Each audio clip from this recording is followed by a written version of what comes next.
Guys, on est sur une nouvelle vidéo et aujourd'hui, ladies and gentlemen, on va parler de comment atteindre nos objectifs cette année en appliquant ces principes bibliques. Si on ne se connaît pas encore, moi c'est Laken Paola, bienvenue sur ma chaîne YouTube. Ici, je vous parle de soins capillaires, de bien-être et je partage mes expériences avec vous pour vous éviter les mêmes conneries que moi. Ok? Du coup, si vous n'êtes pas encore abonné en fait, abonnez-vous et activez la cloche de notification pour ne manquer aucune vidéo. Einstein nous dit que la folie, c'est de faire les mêmes choses en espérant des résultats différents. Et personnellement, je n'aurais pas pu trouver cette expression plus pertinente parce que au final, quand on y pense, en fait, ça tombe sous son sens, tu vois. Tu vas pas rester là à scroller sur Instagram et tout. C'est pas pour t'accuser en équipe, pardon. Mais quand même, tu vas pas rester là à faire les mêmes choses et tout le temps. Au fond de toi, tu rêves d'une vie différente. Tu as une image de toi où tu as glow, tu es au summum de la personne que Dieu t'a appelé à être et tout, tu vois. Du coup, en fait, cette année, on va faire les choses différemment. On va se rendre compte de la grâce que Dieu nous a accordée. On va maximiser notre temps et on va être productif. Ok? Now, let's go. 4 principes bibliques pour atteindre ses objectifs en 2024. Je me souviens, j'étais vraiment dans une phase où j'étais dans une crise financière. En fait, on en a déjà parlé plusieurs fois sur ma chaîne YouTube. Et j'essayais juste de trouver ma voie, en fait. Du coup, j'ai testé plusieurs trucs. J'ai testé du MLM, les trading, les brosses à dents, les perruques, tout ce que j'essayais de... Tout ce que je voyais, en fait, que ça donnait sur les réseaux sociaux. J'essayais de le faire, mais juste, ça ne marchait pas pour moi. Même, bien sûr, je me faisais un peu d'argent et tout. Mais ça ne marchait pas pour moi parce que ça ne venait pas de la conviction en fait. J'étais juste là, j'avais de mauvaises motivations et tout. Et du coup, j'ai trouvé que cette année, on va faire les choses différemment en fait. On va marcher dans l'intégrité, dans la voie que le Seigneur a tracée pour nous. Et par la grâce de Dieu, ça va aller quoi. Donc, suite à cette expérience, le premier principe biblique que j'ai envie de partager avec vous, c'est la clarté. La clarté. Il faut que ce que vous avez envie de faire soit clair dans votre esprit. Qu'est-ce que vous voyez? Quelle est la vie que vous voyez en train de vivre en fait? Et pourquoi vous voyez vivre cette vie-là? Parce que tu peux te voir en train de coucher avec le mari de Chloé. Mon frère, mais ce n'est pas ta vision là-bas. Cette vision ne vient pas de Dieu en fait. Mais quand vous avez une vision et qu'elle est checkée par des motivations et tout, de bonnes motivations et tout, et surtout testée par le temps, là, vous gagnez en clarté. Si le Seigneur vous a mis à cœur un rêve depuis votre enfance et tout, vous pouvez soumettre ce rêve à la volonté de Dieu et que le Seigneur vous donne une parole de confirmation et tout pour savoir que, ok, you're really walking in the ways of God, ok? Parce qu'au final, ça ne sert à rien de commencer à investir, de perdre en temps et en argent et même gagner de la frustration au passage dans un chemin que Dieu n'a pas tracé pour nous. Et je sais que peut-être, quand j'ai dit ça comme ça, pour les personnes qui n'ont pas cette culture de la foi et tout, ça peut sembler comme si Dieu est vraiment loin de nous et que ça va prendre beaucoup de temps qu'il nous parle, alors que c'est pas toujours le cas en fait. Le Seigneur est très disposé à nous donner de la sagesse, la Bible le dit même, qu'il donne la sagesse en fait à ceux qui le lui demandent quoi. Et donc Dieu qui nous a créés pour vivre pour sa gloire et tout, attend de nous que si nous avons des ambitions à cœur et tout, qu'on puisse faire alliance avec lui, qu'on puisse être en partenariat avec lui pour accomplir cette vision. Et le plus merveilleux, c'est vraiment que le Seigneur, avec l'appui du Seigneur, en fait, Dieu veille sur sa parole. Ça veut dire que parfois, vous pouvez arriver quelque part, les portes sont fermées, mais parce que vous êtes dans la volonté de Dieu, il ouvre cette porte. Et vous avez juste plein de petits bonus comme ça qui font vraiment absolument la différence. Mais surtout, quand Dieu nous donne quelque chose, en fait, quand on sait qu'on marche dans la vision que Dieu a tracée pour nous, en fait, la différence, c'est que on va profiter de ça, mais surtout, ça sera pour le bien-être d'un plus grand nombre, quoi. Genre, les gens, les autres, en fait, vont pouvoir bénéficier des fruits qu'on produit et on aura un plus gros impact, tout simplement. Donc, voilà. Et sans compter que notre éternité est assurée, quoi. Une fois que vous avez ce que vous aimeriez faire, en fait, vous pouvez procéder à la deuxième étape, au deuxième principe biblique qui n'est d'autre que la planification. La planification, en fait, ça va être le step-by-step guide qui, voilà, va vous amener vers la vision que le Seigneur vous a donnée, quoi, que vous avez à cœur, votre rêve et tout.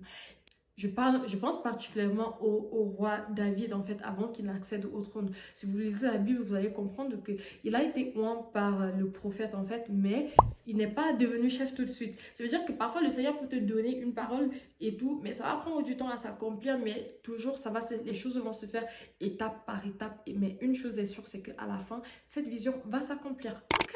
Donc, vraiment, faisons les choses par étapes. Tu ne vas pas quitter peut-être du berger au roi tout de suite. Non, non, non. David a servi dans le palais. il a été le serviteur du roi avant de devenir le roi. Ok?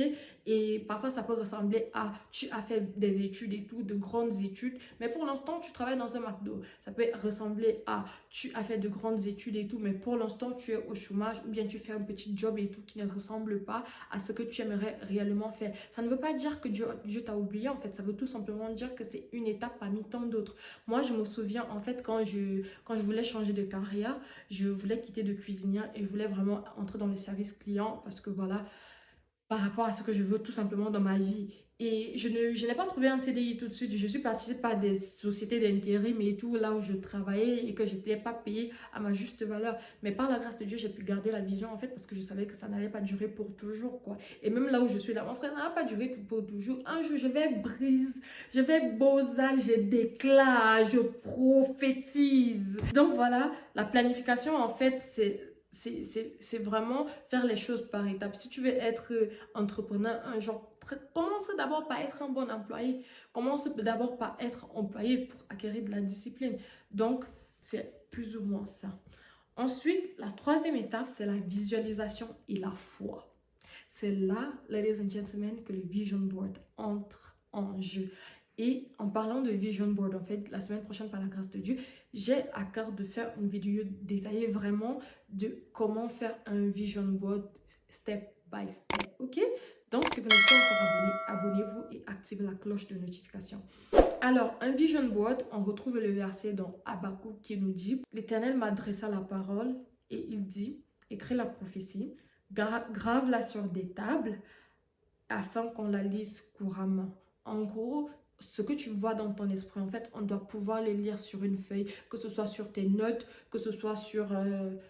de préférence, en fait, il faut que ce soit une feuille où tu ne vas pas la louper, quoi. Dès que tu te réveilles le matin, ça doit être la première chose que tu vois quand tu te lèves et tout, ou un endroit où tu pars régulièrement pour que cette vision devienne réelle, quoi. La vision, c'est important. Écrivez votre vision, écrivez le rêve que le Seigneur vous a mis à cœur, en fait. Écrivez à quoi ressemble la meilleure version de vous. Écrivez votre glow-up, quel genre de voiture vous aimeriez avoir, quel genre de personne vous aimeriez vous aimeriez être, en fait, quel genre d'impact vous aimeriez avoir, en fait.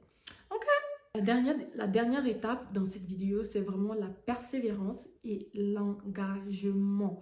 Alors, c'est ça qui va déterminer si vraiment vous voulez vivre cette vie dont vous rêvez ou pas. Parce que au final, en fait, tout le monde peut rêver. Mais la différence entre ceux qui rêvent et ceux qui accomplissent, c'est vraiment les actions qu'on mène derrière. Et pour savoir que vous êtes engagé dans votre vision, en fait, il faut juste regarder ce que vous faites avec votre temps. Ce que vous faites avec votre temps, le temps que vous avez, en fait, va déterminer si oui ou non vous avez vraiment de l'engagement pour ce que vous avez envie de faire. Vous ne pouvez pas dire que vous êtes engagé dans votre rêve, dans votre vision et passer 45 minutes à écouter les commérages sur TikTok, à passer des appels inutiles, en fait. Non, c'est 45 minutes pour vous servir de planification. Et si vous êtes engagé, en fait, au lieu de dépenser toutes vos économies, en fait, sur des trucs banals et tout, vous allez plutôt investir dans votre vision, dans votre rêve, ou au moins économiser pour atteindre le montant, pour faire ce que vous allez faire. Même quand vous n'avez pas encore l'argent et tout, vous pouvez au moins faire un business plan, un vision board, comme je vous ai dit, noter sur une feuille, faire les choses par étapes et vraiment être derrière, veiller à ce que vous puissiez donner le meilleur dans chaque étape de votre vision, quoi. Donc voilà, c'est un peu ça, la persévérance et l'engagement. En termes de persévérance, en fait, sachez que vous n'aurez pas toujours la motivation de vouloir faire les choses. La preuve en est, cette vidéo que je suis en train de faire, j'ai dû la recommencer au moins 5 fois avant de pouvoir avoir ce résultat que j'espère qu'il va vous plaire et tout. Mais parce que j'apprends vraiment à m'engager pour mon rêve et tout, pour ce que j'aimerais accomplir et tout.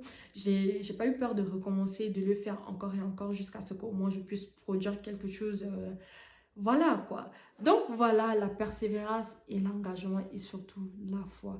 En tout cas, je vous souhaite une très bonne année et j'espère vraiment que voilà, on pourra avoir de la shyness, du glow up, quoi. Et que à la fin de cette année, vous pourrez regarder en arrière et vous dire, ok, like I gave it my best shot, j'ai donné le meilleur de moi et tout. Je n'ai pas perdu mon temps, je n'étais pas là, je n'étais pas aussi discrète que l'année passée et tout. Je n'ai pas été aussi paresseuse que j'étais auparavant, quoi.